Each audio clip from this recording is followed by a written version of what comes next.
Wow. Good night, everyone. Rawle, it's a pleasure again being here with you. Alina, before I even jump into that, from last night's session, the very first session, the impossible dream came to life for me in one session. So I can't wait for the other chapters of this book. I just need to get that out. Yes.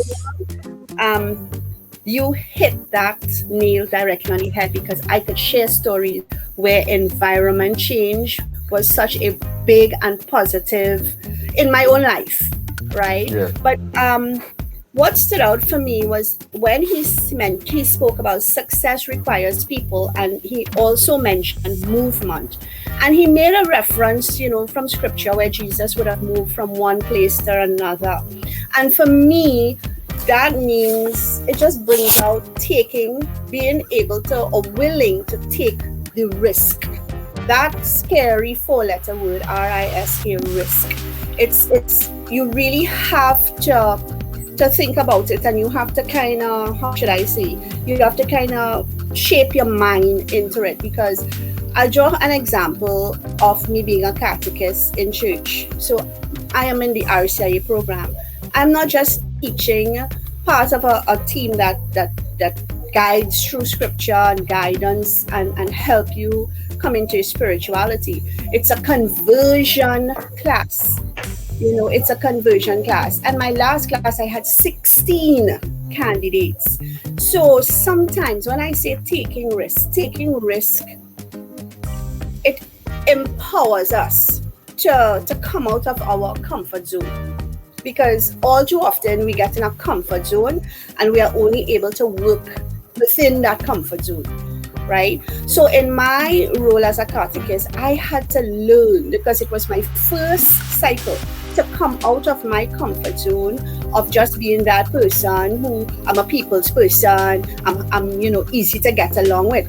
I had to come out of my comfort zone and take some big jumps, because we're dealing with people's lives here. We have to, we're shaping them. We have candidates who come in with no faith at all, and we have to work with that person. So you can't sit there and have a general program, because it's 16 individual people. And the risk I had to take sometimes was to jump into my own experiences, to come out there and share, be brave enough to say, this is my life, this is what happened, and it's difficult for people sometimes to take their own experiences and bring it out publicly. And what it did for me, it challenged me to think out of the box, to use the natural God-given problem solving quality that God gave me, not just rely on what the textbook, what should I say? I'm searching for a word here, but to actually come out and search and take a risk into going into places that might have made me uncomfortable, just to bring across a point, to say, hey, you know what? You are in a place now, and it's okay to be in that place. It is okay to be in that place, but you need to come out of this place. And in order to do so, I can guide you. And this is what I share with you. It happened to me. This is this is real life. And you can use this for your betterment. But I had to come out of the comfort zone and jump into the unknown. Now, sometimes when you take the risk and it will be successful, and that's yay. But I don't want to use the word failure. It may not go the way you want it to go, but you can use that as a positive way to better yourself. For you now to say, hey, I need to come up and think more. I need to think differently, and that's what kind of hit me the most. Because Jesus had those issues. He's the Christ, he's the Messiah, he's God. And when he went back to his own town where he was born, they turned him away.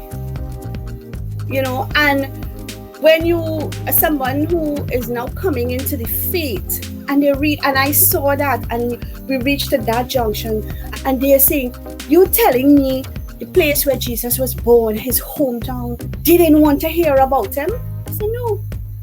But he also said, if you go into someone's home, you're going to a yard, you're going to a community, and they don't welcome you, don't quarrel about it. You wipe your feet, but you wipe your feet because that is a testimony as well. And you leave, Right. and that stood out to me, that you have to go out there. You have to take the risk. Not everything is going to come on a platter, golden platter for you. No matter what, whether it's your family, whether it's at the workplace, as Rawle said, right?